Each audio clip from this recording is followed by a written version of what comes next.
I think there's always players that probably end seasons that wish it would have gone better for them, or they have different views. I'm not going to tell you I know exactly what her future looks like. She's a part of our team right now, and she's an important part of the team. So she's a tremendous talent. She's was a big part of how the team got to where they got to this year. Obviously, I didn't see every single game, but thanks.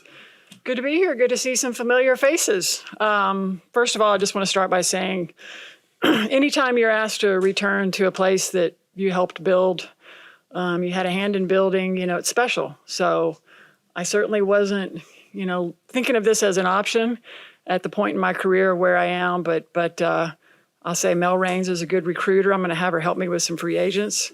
So I'm really grateful to Mel, to Herb Simon, the Simon family, for trusting me to be the steward of the franchise again. I mean, this is a seminal moment in women's sports. It's a big opportunity to be a part of this rising tide that we're all experiencing.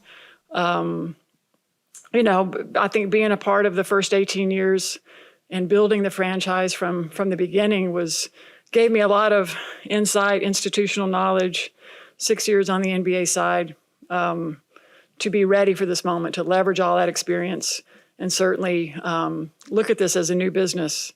There's a huge amount of gratitude, I would say, to Lynn Dunn and to Allison Barber for everything that they did to kind of stabilize and get things pointed in the right direction as well. Those are some tough years.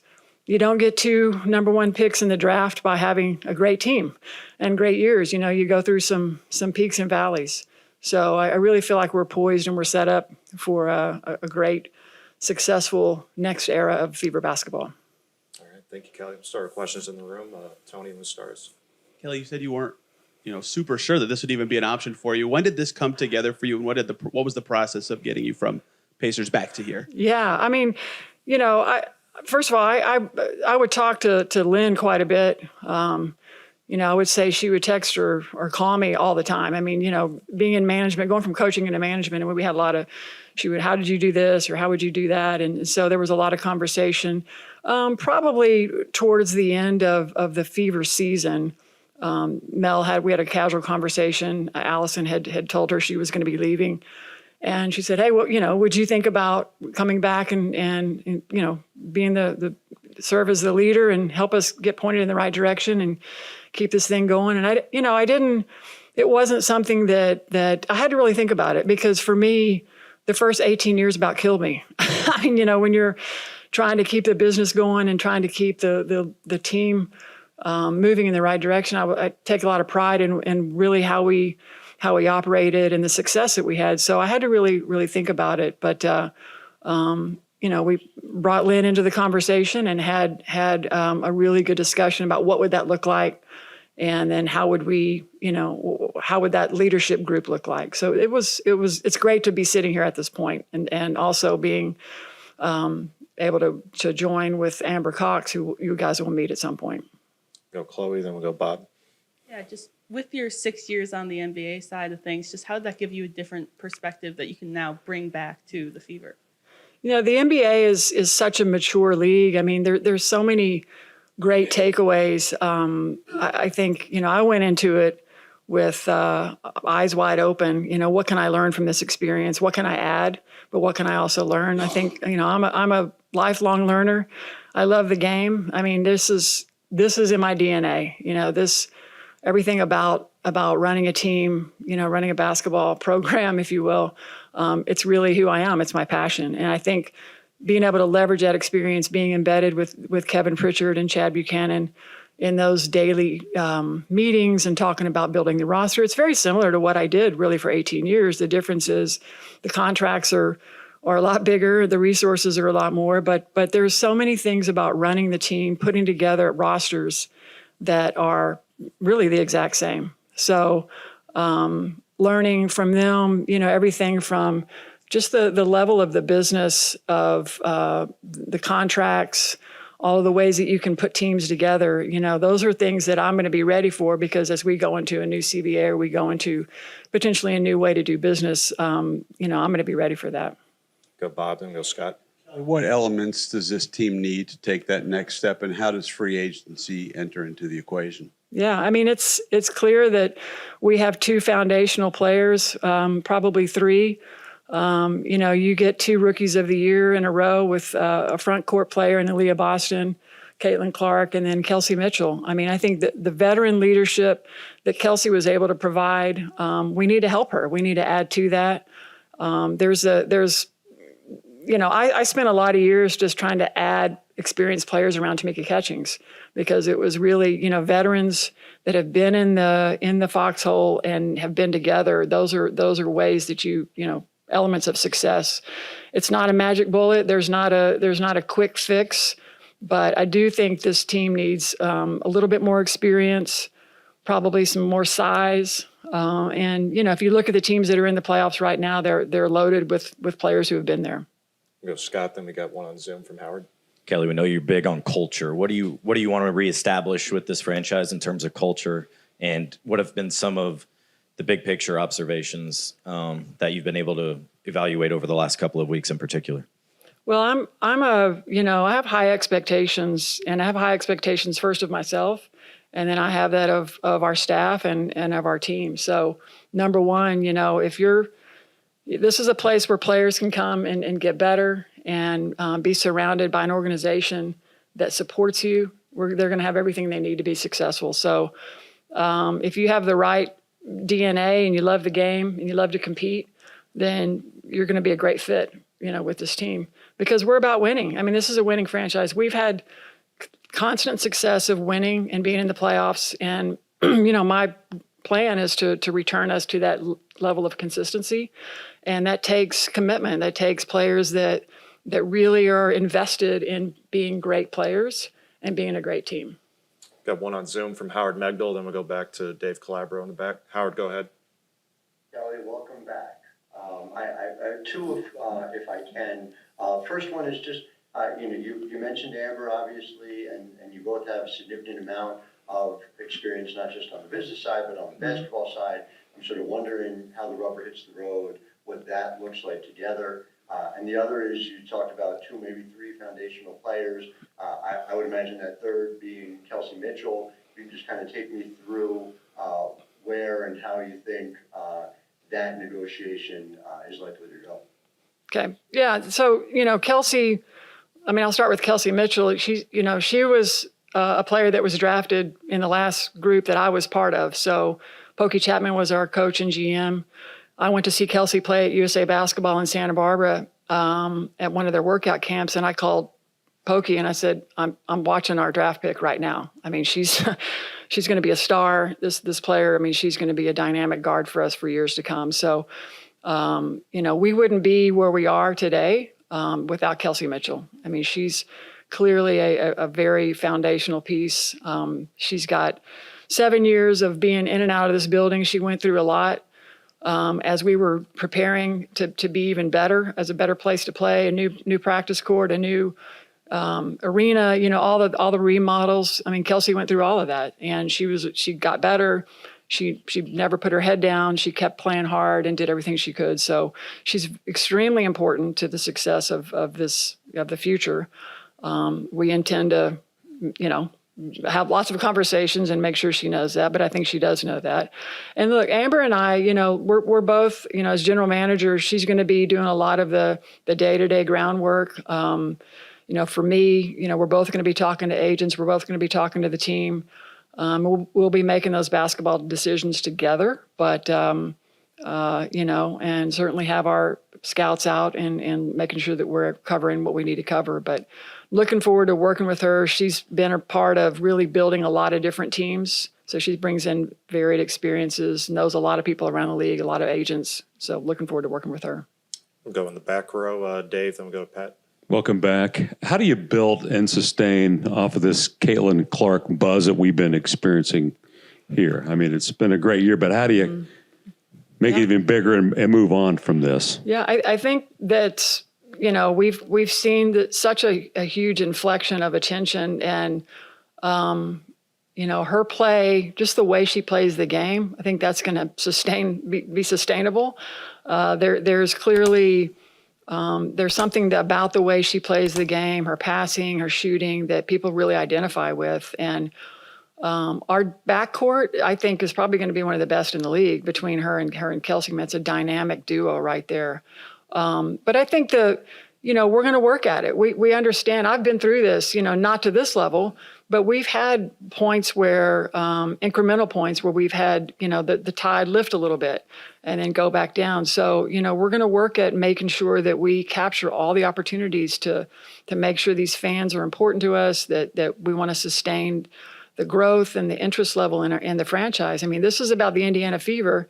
Yes, we have a foundational player in Caitlin Clark and Leah Boston, and we're going to continue to add to that. But I want this team to be the leader in the country, and a brand, an enduring brand, like Apple or something. I mean, we have a real opportunity here. So I think that's a goal for the future. It's always about your players. I was raised by Donnie Walsh, and it's not about me, it's about our players. And I want to put them out front. These are dynamic women. They're tremendous people, and they're just tremendous basketball players. So we're going to look for, ways to continue to grow that. Go Pat, then we go Angela in the back. Kelly, wondering your big picture perspective as you think back to 2000 and getting this all off the ground, and then now what you are retaking over, and even what it can be in the future. Not many people have the experience and the perspective that you do, so I'm wondering, as you kind of look back at these key inflection points, both with the franchise and in the league. Yeah, I mean, it's funny because I used to tell our players, Caitlin Clark was 10 years old when we won our first championship. I say first because we're going to have another one at some point.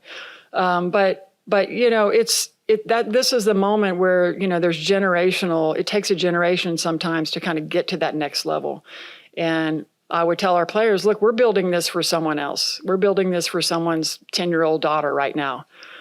Because, that's what you do, is like, we wanted to just keep moving it forward, keep pushing it forward, and paying it forward. And I give Herb Simon and the Simon family all the credit in the world, because their legacy is rooted in really making sure that women's basketball is a part of Indiana and part of Indianapolis. Because there could have been years that he could have said, no, we're done. But I lived through it, and I know what kind of support we have, and we have it. And that's where, I feel empowered and very confident in the direction that we're going, because we have that level of support. Mel is our CEO. She's all in. Everybody in this company is all in. Everybody in this city is all in. And I think having that experience and gone through those days of, tough roads, everybody in the league has gone through it. And we're all bonded by what the possibilities are at this next level. Go Angela, then we go back up front to Bob. Kelly, right here in the back. You said that your first 18 years almost killed you. Well, what most excites you about the next 18 years, maybe, with the Fever here? Oh, excuse me. I think just really, I used to joke around with our media relations guy that, I can't wait for the day that people are just talking about women's basketball, just the game. Did you see the game last night? And that excites me, because generationally, I knew we were going to get there. It was going to happen.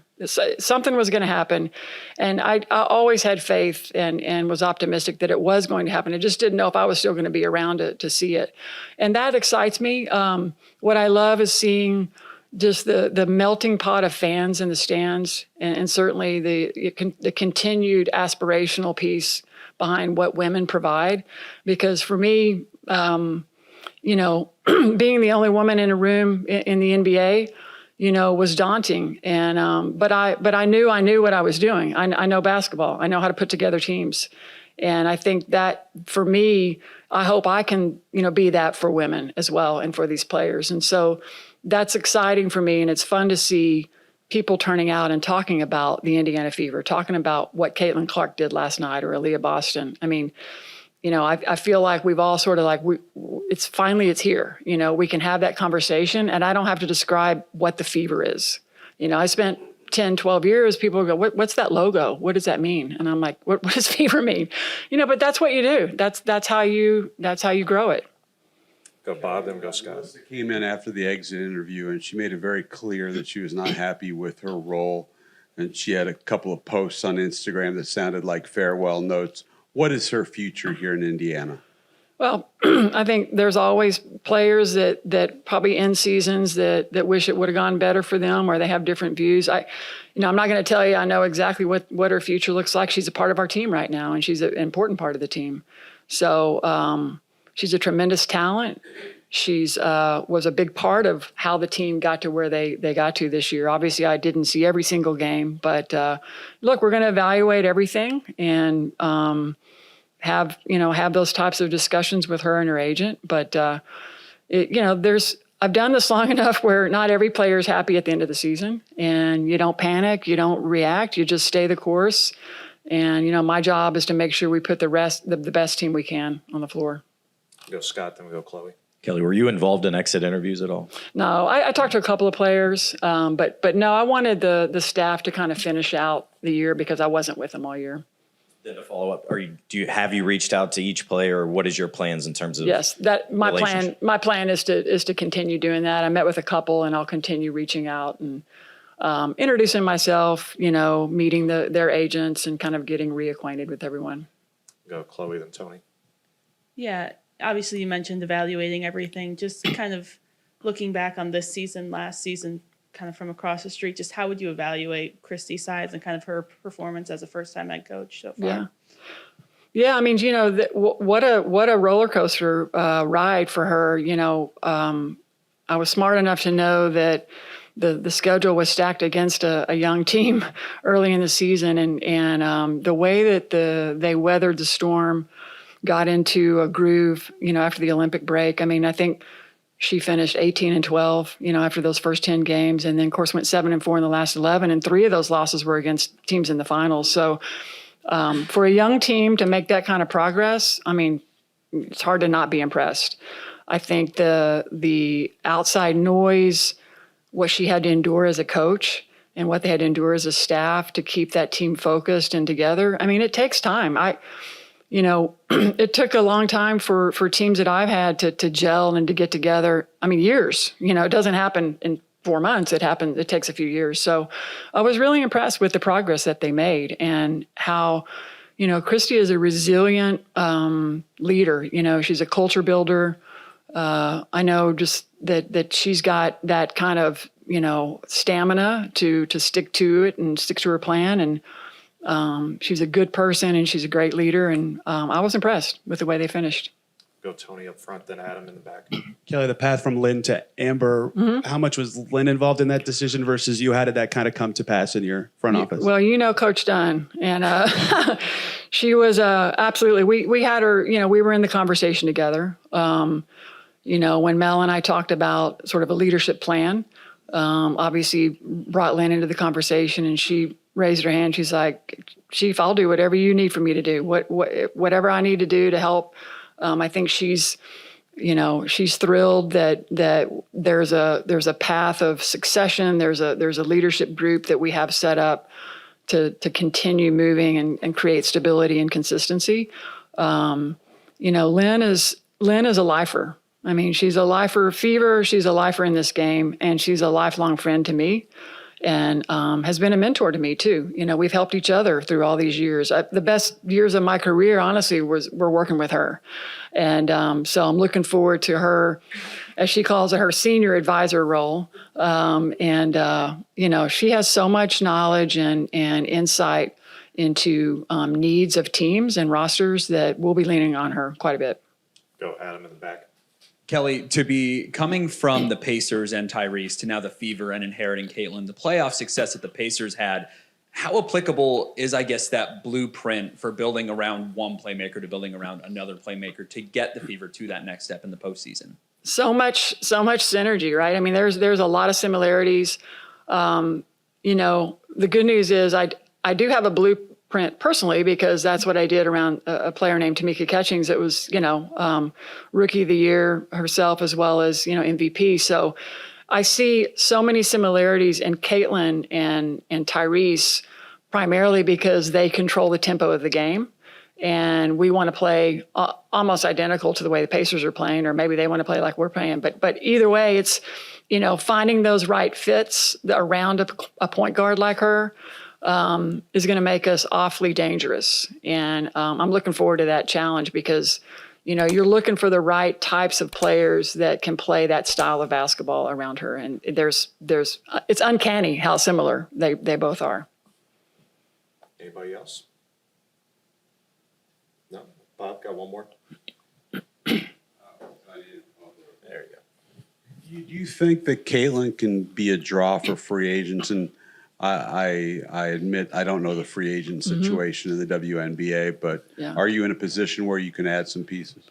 Yes, we are. We're definitely in a position. And I would think that if you are a smart basketball player and you watch the way she plays, you would want to play with her.